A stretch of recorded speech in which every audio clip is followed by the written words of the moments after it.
and welcome to the Siemens Aerospace and Defense Factory of the Future webinar. Today, we're going to be focusing on robotic simulation. I'm Josh Carlson, and I'll be your host today. I'm a technical product manager on the Siemens digital manufacturing team. Thank you for joining to learn more about our aerospace and defense industry solutions. Before we dive into robotic simulation and get into some demos and use cases, let's visit some of the key trends impacting aerospace and defense companies today. Program complexity is increasing, while there's a really strict pressure to simplify and control costs. This is where our focus is going to be today. Before we move on, let's quickly touch on some of the other trends. Environmental and human sustainability has never been more important, especially with the new laws and standards around the globe that companies need to meet. Looking at supply chains, we're still adjusting to the new normal, and combined with global efforts to either reshore or nearshore, are impacting manufacturing production in new and profound ways. Lastly, companies are facing a threefold challenge of an aging workforce, a need to reskill, upskill, and transfer knowledge to that new workforce, and competition to both attract and retain top talent.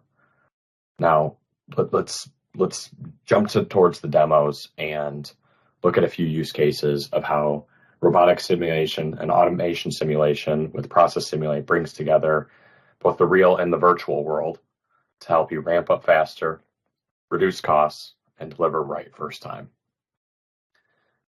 All of these will help you address the increasing complexity impacting you and your customers. First, I want to focus on one of our key use cases is drilling and riveting, using robotics. So what we're able to do here is connect our product design with our production. How do we get our mechanical engineering teams, our robotic and simulation engineers working closely with that product design, for, in this case, right, our actual drill points and our rivet points.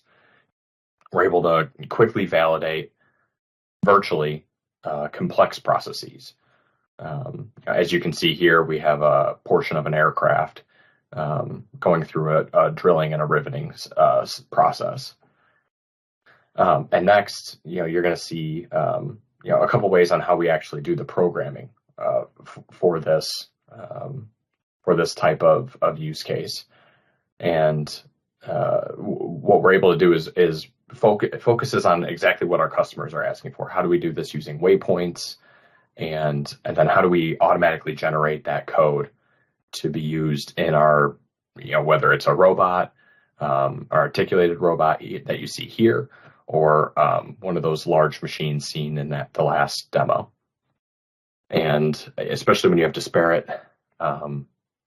providers, right? You have machines from a couple different providers, you have robots from a couple different providers. How do you do that all in one solution? For our second use case, we're going to be looking at robotic inspection.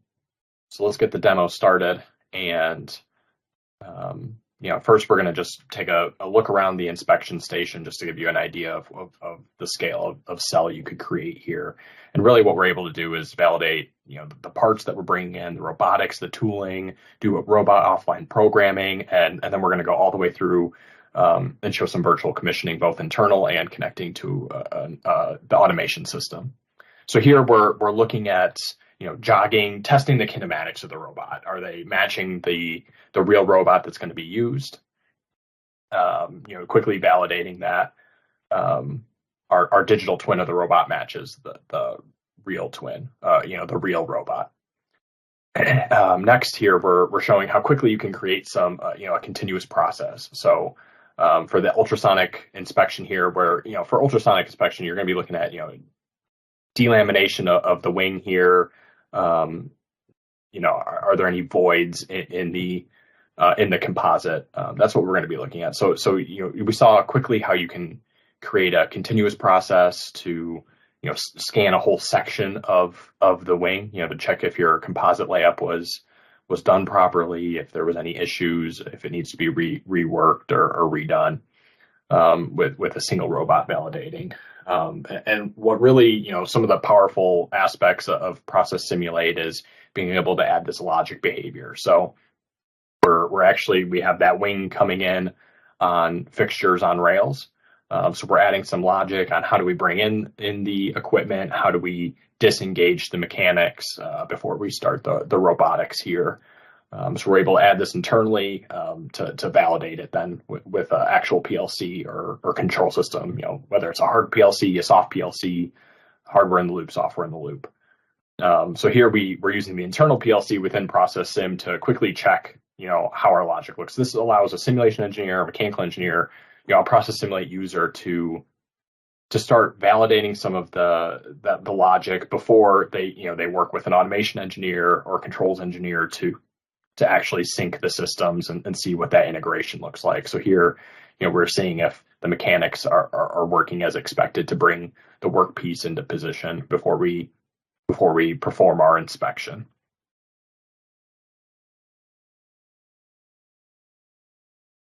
And next, we're going to be showing how you can actually do virtual commissioning. So there's virtual commissioning where you're performing the robotic, offline programming, right? That's one way to look at it. But the next piece and taking virtual commissioning further is how do we connect it to the actual automation system? Because whether it's robotics or material handling, automated assembly, there's a lot of different integration points. So here we have Siemens TIA Portal, right, which is an automation programming tool for Siemens PLCs, HMIs, drives, that type of equipment.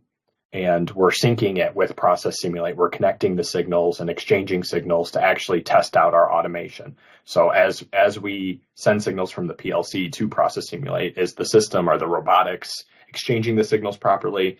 And then are they actually performing the steps in the order that we expect? How does the system behave? We're able to check a lot of what if scenarios. So here we're actually running through the entire workflow, right? So we start off with a calibration process.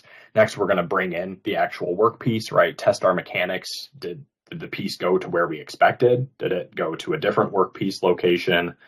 Did the robots calibrate properly before they can actually start their inspection, their ultrasonic inspection of the composite wing?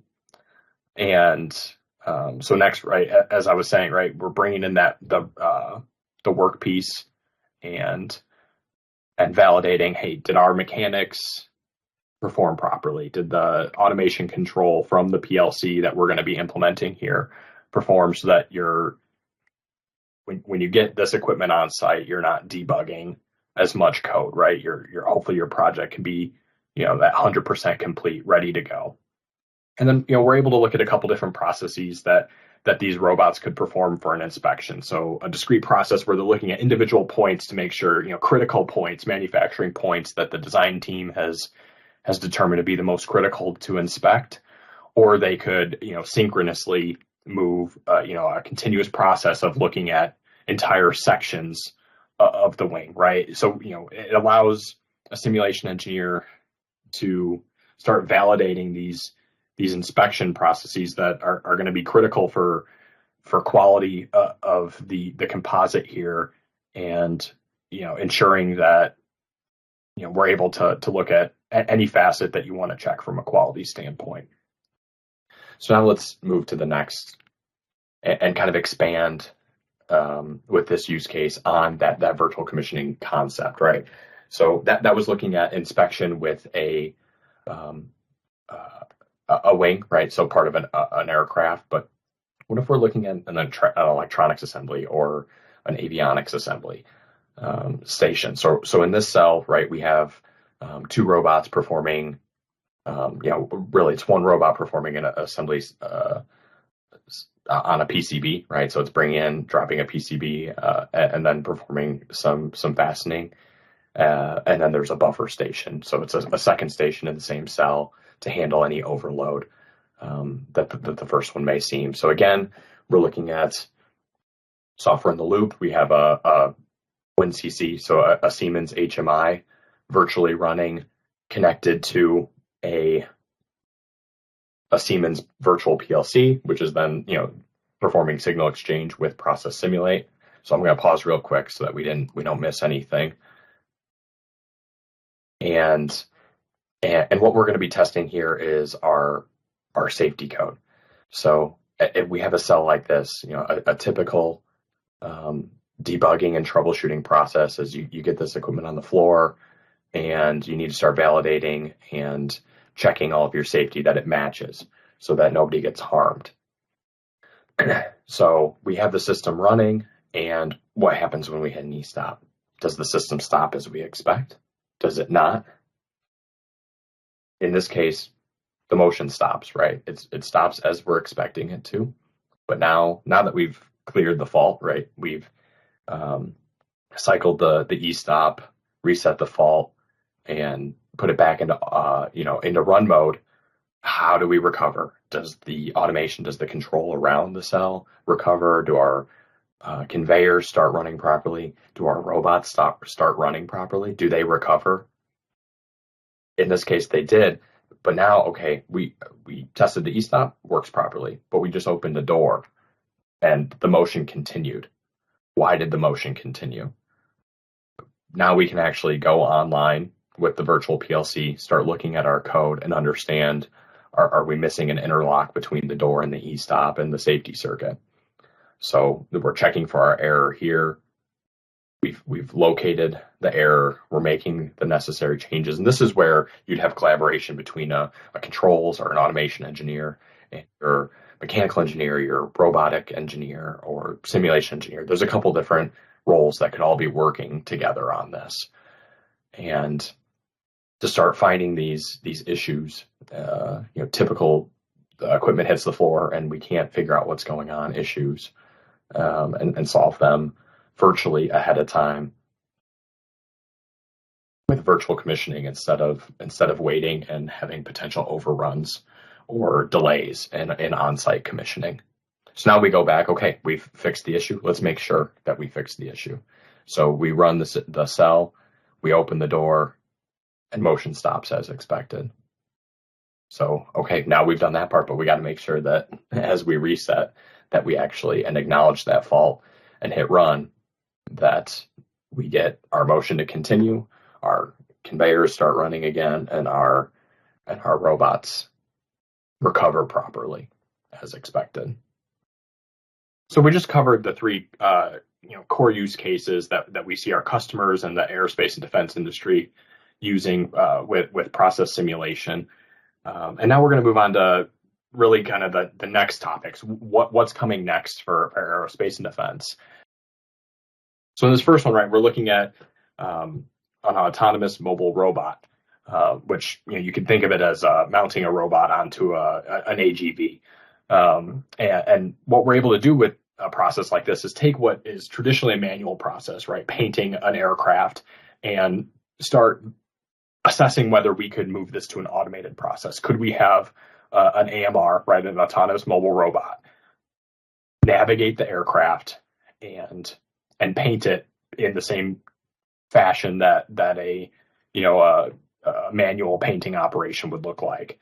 And similar to when we did the inspection use case, we're able to quickly create our painting process, right, on how the robot's going to move back and forth and paint the wing. But more importantly, we're able to actually see how the paint process works within, before we ever spray a part.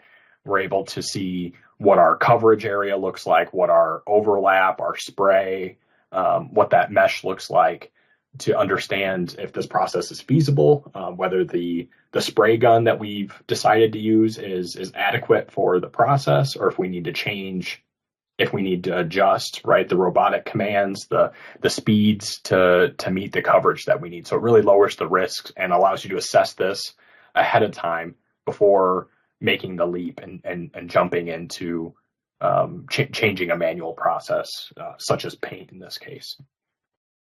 Moving on to our next use case here that we just started assessing with a customer is, how do we look at large scale material flow, large assembly structures being brought together, right? In the case of aircrafts, right? So you could think of this as a simple case, right? So we're looking at LiDAR and, okay, we're bringing the nose cone in to be mounted to the front of the aircraft. And we have some structures, some tooling around the aircraft. are we able to use those structures? Do we need to redesign those structures? Are we having interference, collision? So in this case, right, we're checking the collision of, is the nose cone able to come in the path that we're thinking, right? But also, are we able to see the sensors to make sure that we keep the nose cone aligned with the front of the aircraft? You know, in this case, it's a smaller piece of an aircraft. It's not that large of an aircraft, but you could think on larger scale aircraft, larger scale structures. You know, an entire aircraft, an entire wing, you know, coming together. How do we start assessing the planning of how we lay out a line? How do we move the material throughout the entire facility and keep things aligned, and also do real-time tracking here of collisions, but also can we keep our eyes on the sensors, and our eyes, can the sensors and the cameras that are trying to capture these sensors to keep alignment as we bring these assembly structures together, can we keep them visible? Should we redesign our tooling to be more optimal?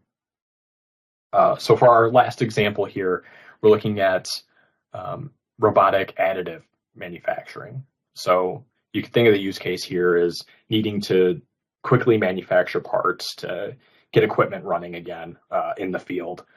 How do you implement a small, a low footprint, high value skid here, and be able to create additive parts in the field.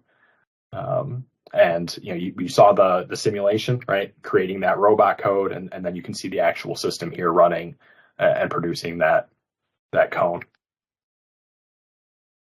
This next example, we're going to be looking at really one of the powerful pieces of our process simulation tool is how it connects upstream into design and your PLM system. So in this case, we're going to be looking at how Process Simulate connects to NX and to Teamcenter. The Siemens design tool in NX and the Siemens PLM in Teamcenter. So here, right, we're incorporating a design change where we want to add winglets to the aircraft that we've been looking at. So first, we're starting with a manufacturing engineer doing some assembly planning, where they've received the change requests. They need to start looking at things like EBOM, MBOM alignment, whether we need to review the MBOM before we push it into the bill of process, and some other things that the engineer is going to need to do before pushing it down. Right, they're starting in Teamcenter, and this is going to be covered in more detail in a planning focused webinar. But they're starting in Teamcenter here and making sure that they verify what needs to be verified before pushing it down to the design team to lay out the new changes in the line, make sure it can be that we have the right equipment on the line to do the assembly, and then to a simulation engineer that can verify that the design change can be implemented as expected and assembled as inspected with the workforce that we have, or if it's a manual assembly process that they're going to be rolling out, or if it's an automated, how are we able to accomplish what they're hoping for here, or what changes do we need to make to the line? So other things that the engineer is doing here is reviewing the reference documentation and making any updates that need to happen, verifying all the different parts and pieces, and then looking at the work instructions and determining what changes need to be made to the work instructions before now pushing it down to the line planner or the design engineer that's laying out the line. So the design engineer is looking at the design change request and determining what equipment needs to be changed in the bill of equipment here. So they're looking at the existing line that they're laying out and determining what mechanical information needs to be included here, what other equipment do we need, such as a crane, which they're going to add in here. In this case, it's a manual assembly that some workers are performing based on the weight of the winglet. What equipment do they need that can fit in the space and make the process as efficient as possible. And next, right, this is you'll notice this as Process Simulate. The simulation engineer receives that line update from the design engineer and can now go in and validate, is this safe? Can it be done by the workforce that you have? Is it a blind install? Can they reach? What kind of issues are they going to run into that they can, if there's issues, they can feed that upstream, or they can validate and say, with confidence that this assembly procedure is going to work for the design that's been implemented. And really the uniqueness here is being able to bring that information downstream from Teamcenter through NX to process simulate, and then back upstream as design changes or simulation changes occur. So before we conclude our webinar, let's pause and review what we've learned today. We've talked about a lot of different use cases, so let's quickly review those. First, we looked at 3 core use cases impacting aerospace and defense around deployment of robotics. The first being drilling and riveting, the second being robotic inspection, and the third being automated assembly, especially around electronics and avionics. The next use cases we looked at were around advanced robotics topics. Where do we see aerospace and defense companies moving forward with robotics and using simulation to lower their risk and assess and validate these solutions prior to rolling them out? The first being, around AMRs and AGVs and how they can be utilized for production and manufacturing, especially around continuous processes such as painting and dispensing and adhesive applications, and material flow as well. And the next was looking at large-scale material flow challenges and assembly challenges that, in particular for aircraft assembly, that can be simulated to improve the design and the manufacturability and assembly of these structures. Then we looked at robotic additive manufacturing. How can we simulate that, produce our code, and roll that out quickly and efficiently, particularly in the field or as part of R&D efforts. And last, we reviewed how simulation can fit into your end-to-end workflow, connecting upstream to design and to your PLM system, using a common data backbone. So looking at how Process Simulate can connect to NX for design, and then Teamcenter for your PLM system. And really the core here, or the key message I want to get across, is adding robotic and automation simulation software to your product and your production lifecycle allows you to achieve that smart factory of the future that we talked about at the beginning, and fight back against those increasing complexity challenges facing aerospace and defense companies today. And really what it allows you to do is ramp up faster, reduce your program costs, and deliver right first time. So with that, I want to conclude our webinar with saying thank you for joining me today. I appreciate your time, and please reach out to us with any use cases or challenges you may be facing. Thank you.